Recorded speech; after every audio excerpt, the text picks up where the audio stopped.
Hey guys, welcome back to my channel. I want to say thank you very much for watching, liking, sharing, and commenting, guys. I really appreciate this. So one of my viewers, I can't remember his name. I think his name is Joanne or Jay or something. Yeah, I think it's Jay. Said I need to present a video on how to rationalize the to find the zeros of a function. But this is also known as the rational zero theorem, guys. And so for this video, I'll be dedicating that one to Jay or Joanne, how he may call himself. All right, guys, so let's get right into it. So there are things you need to know before you go into rationalizing or finding the zero of a function, guys. And so one of such thing is the zero product property that says that once two terms are being multiplied by each other and you equate them to zero, once it's the equation, guys, equal to zero, and then you equate both terms to zero. So a times b equals zero, where a equals 0 and b is equal to 0.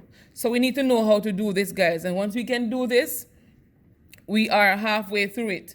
The next part is to understand that factors of a number are both positive and negative numbers, guys. And so, for example, 6, we have a positive negative 1, positive negative 2, positive negative 3, positive negative 6. So we must understand that factors have both positive and negative numbers.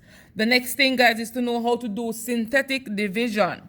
And so synthetic division is basically you being given an equation, for example, let's say x squared plus 1x minus 6. You take the coefficients of these terms, and remember, coefficients are basically the number that comes before the variable. And so for this one, we'll have 1, 1, and negative 6. So you write them down. If you identify the factor of, say, negative 6 to be a positive 2, one of those factors to try it, you go ahead and divide that factor into each number.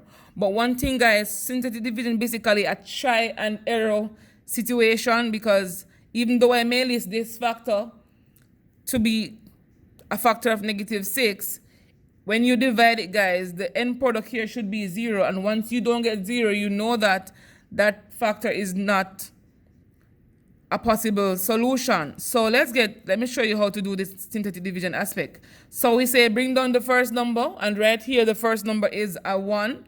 So you bring that 1 down. After you bring the first number down, you go ahead and you multiply the factor you identified, which is 2 times 1 to give us 2. The answer you get is going to be adding this to the second number. So it's going to be 1 plus 2 to give us 3.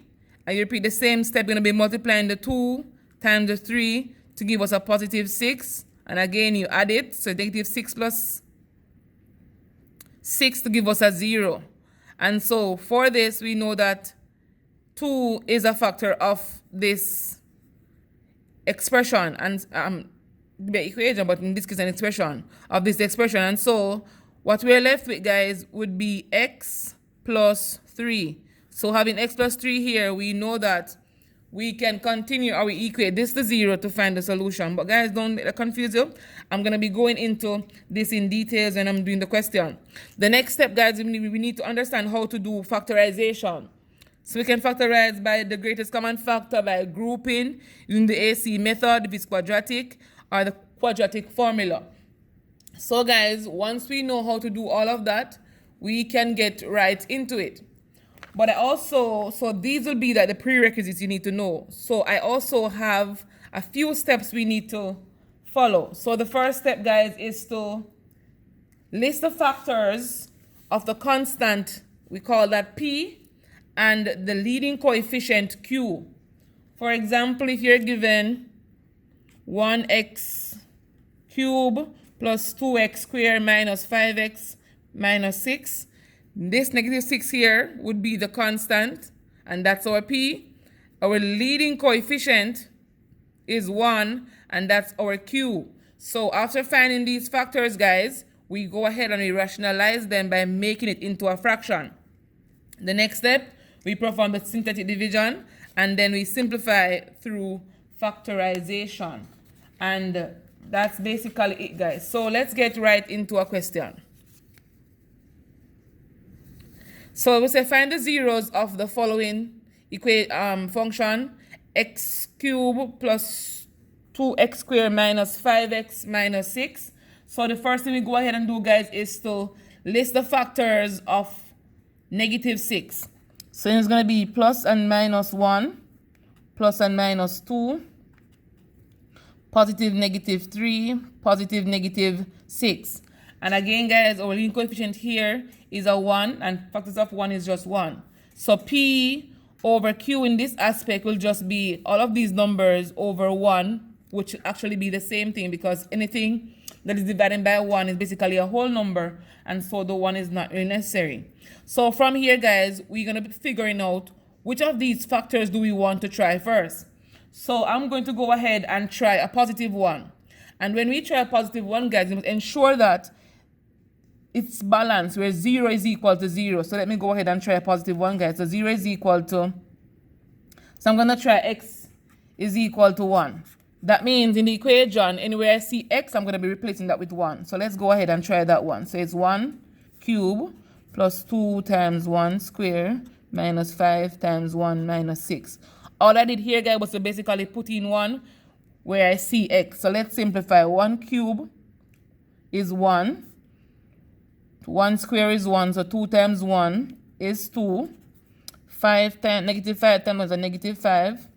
Negative 6, write it back. So it should be balanced, guys, when you are finished. So this will give us 3. This will give us a negative 11. So 3 subtract 11 is a negative 8. So we know that, guys, positive 1 is not a part of the solution.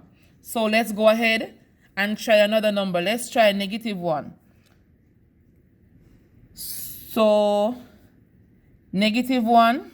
X equal negative 1 to the function. Let's try negative 1. So 0 is equal to, and the same step, guys, you repeat it. So where you see x in the function, you put a negative 1. So it's 1 times a negative 1 cube plus 2 times negative 1 square minus 5 times a negative 1 plus 6. Let's go into it. So negative 1 cube is a negative 1 times negative 1 times negative 1, which will give us a negative 1. So it's negative 1 squared is a positive 1. 2 times 1 is 2.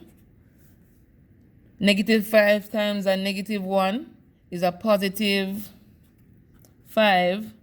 Oh, this should be a subtract 6, my bad. Subtract 6 is equal to 0. So let's simplify this aspect, guys.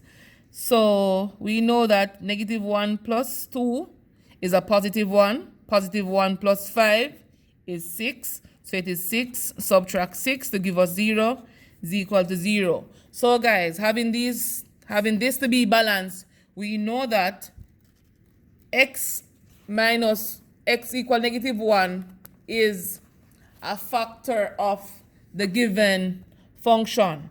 So having this factor, guys, we're going to do the second step by completing the synthetic division. So remember, positive 1 didn't work, but negative 1 worked. So let's go ahead, guys, and do the synthetic division. So what I'm going to be doing, guys, is to write the coefficient. So let me put the instruction here. So synthetic division. What I'm going to be doing, guys, is to write the coefficient of each of the terms above and divide them by negative 1. So we're going to have negative 1. We're going to divide this into whatever is up here. So we have 1.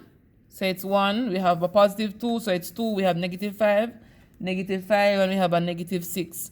Negative 6. So the first step, guys, was to bring down the first term or the first number. So I'm going to be bringing it down. So it should be a negative 1 right here.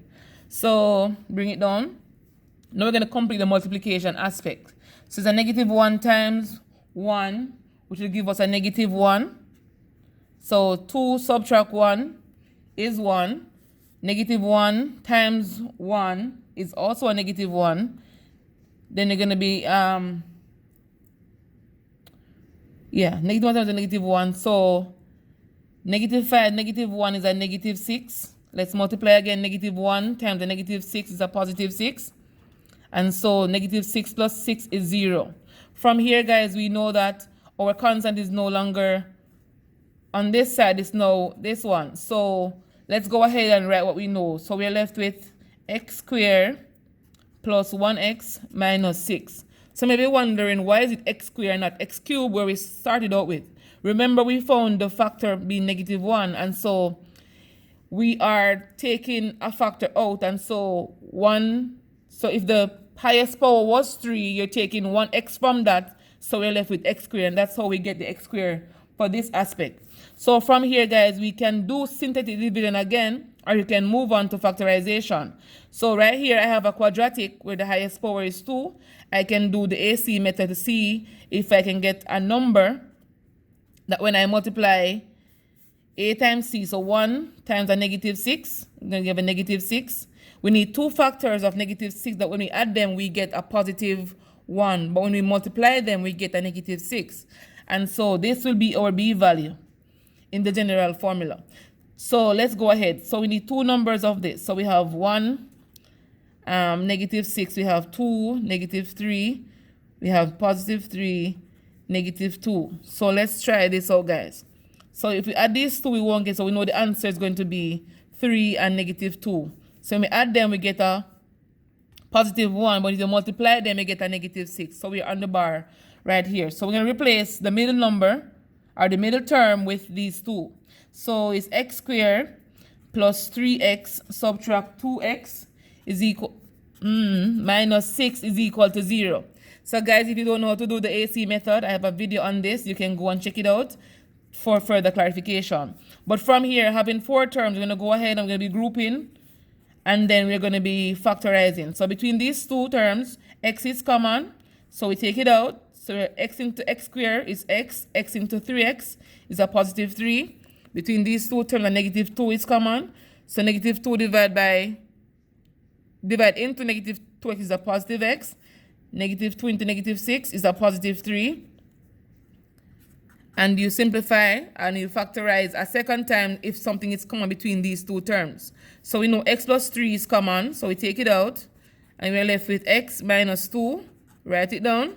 And right here, we're going to go ahead and do the zero product property that says a times b is equal to 0. Therefore, a equals 0 and b is equal to 0. So having this, guys, we're going to be equating these 2 binomials to 0. So we're going to say x plus 3 is equal to 0 and x minus 2 is equal to 0.